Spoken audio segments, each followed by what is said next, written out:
après avoir escaladé les hauteurs de l'émerveillement, le voyageur entre dans la vallée de la pauvreté vraie et du néant absolu. Cette étape est celle que l'on meurt à soi-même pour vivre en Dieu, où l'on s'appauvrit en soi pour s'enrichir du désiré. La pauvreté dont il est question signifie devenir pauvre en ce qui a trait au monde de la création et riche de ce qui relève du monde de Dieu. Car lorsque l'amant vrai, ami dévoué, atteint la présence du bien-aimé, la beauté radieuse de l'aimé et le feu du cœur de l'amant embrase et consume voile et apparence. Oui, tout ce qu'il possède de la moelle à la peau s'enflammera afin qu'il ne reste rien que l'ami. Quand de l'ancien des jours les attributs se manifestèrent, de ce qui est fugace et transitoire, Moïse brûla toute mention. Celui qui arrive à cette condition est purifié de tout ce qui appartient au monde. Par conséquent, qu'importe de ne trouver chez ceux qui ont atteint l'océan de la présence divine aucune possession contingente de ce monde périssable, que ce soit richesse matérielle ou opinion séculière, car ce qui appartient aux créatures possède d'inhérentes limites, alors que ce qui appartient au seul vrai Dieu en est sanctifié. Cette affirmation doit être longuement méditée afin que le sens en soit clair. En vérité, les hommes purs boiront à une coupe dont le mélange sera de camphre. Pour comprendre le sens de ce verset, il suffit de comprendre le sens du mot camphre. C'est de cette condition de pauvreté qu'il est dit « La pauvreté est ma gloire ».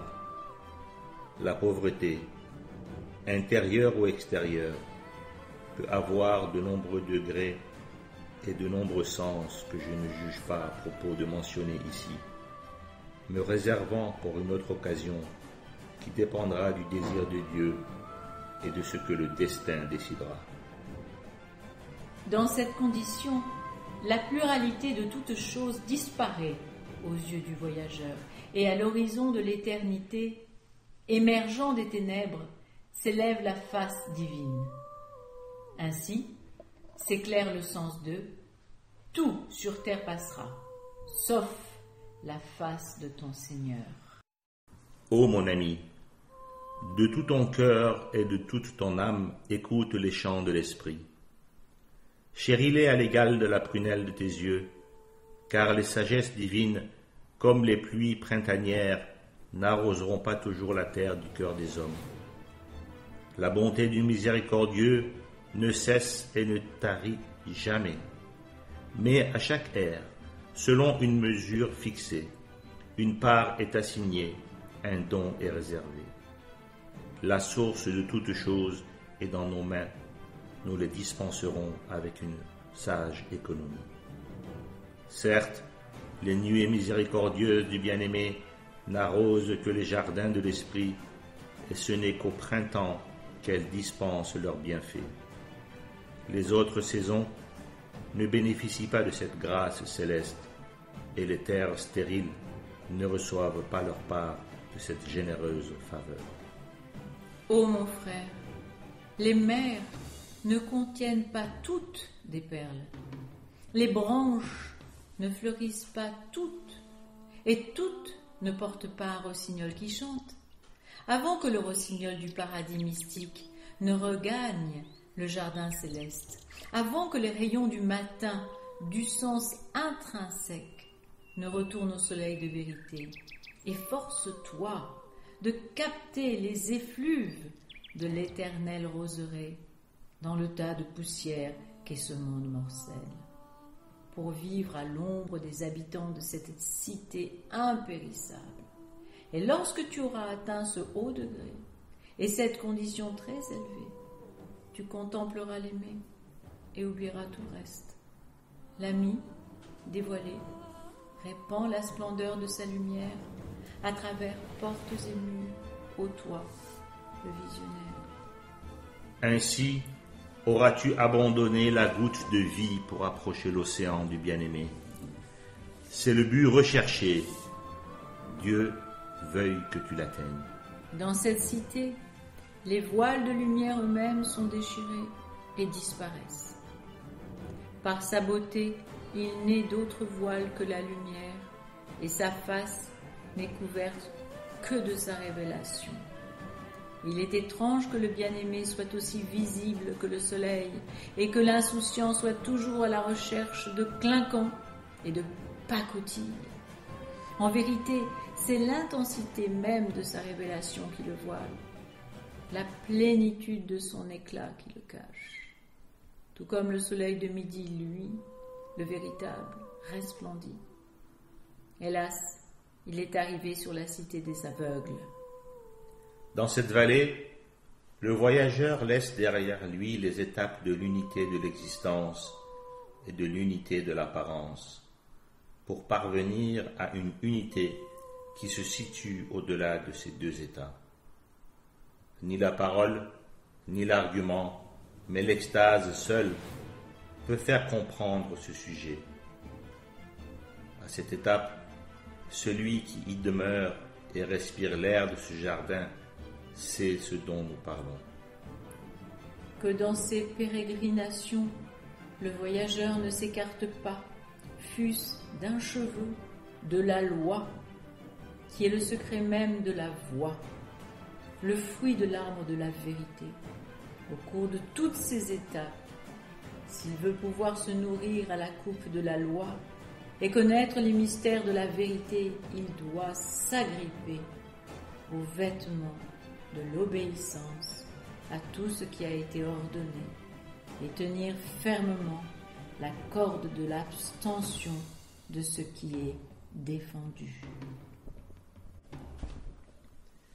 Si certains des propos de ce serviteur n'étaient pas compris, ou s'ils déconcertaient, il faudrait reposer les questions afin que nul doute ne subsiste et que le sens en soit aussi resplendissant que la face du bien-aimé à l'horizon de son état de gloire.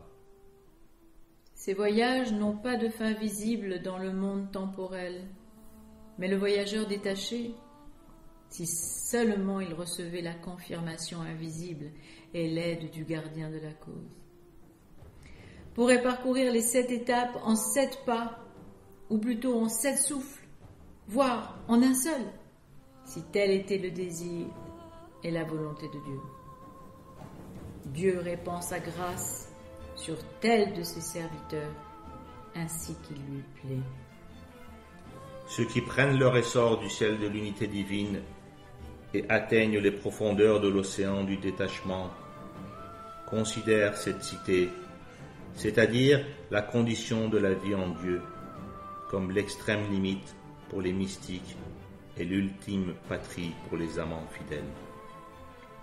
Mais pour cet être évanescent de l'océan mystique, cette condition est la première porte de la citadelle du cœur, c'est-à-dire pour l'homme, la première entrée de la cité du cœur.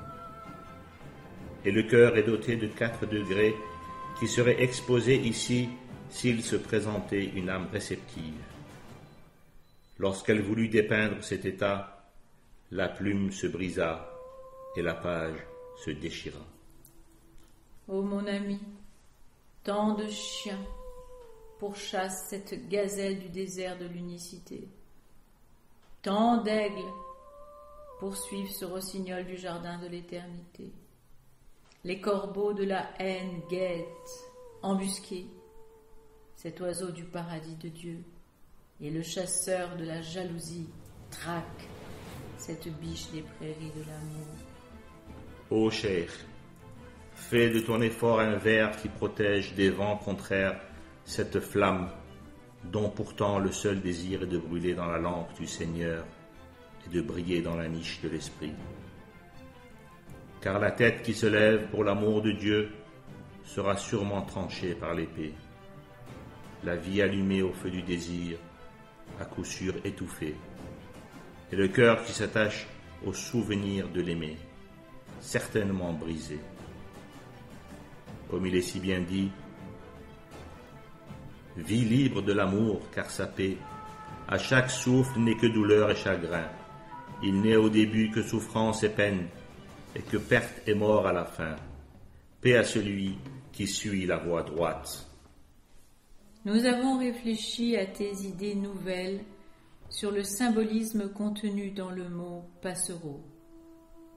Tu sembles bien au fait de la vérité mystique. Cela dit, dans tout domaine, à chaque lettre, un sens est conféré qui se rapporte à ce domaine. Le voyageur découvre ainsi un secret dans chaque nom et un mystère dans chaque lettre. En un sens, ces lettres évoquent les différents niveaux de sainteté. La première signifie « Libère-toi des impulsions de ton ego et approche-toi de ton Seigneur ». La deuxième signifie « Purifie-toi de tout sauf de Dieu, afin de sacrifier à ta vie par amour pour lui ». La troisième, si tu possèdes encore des attributs terrestres, retire-toi du seuil du seul vrai Dieu.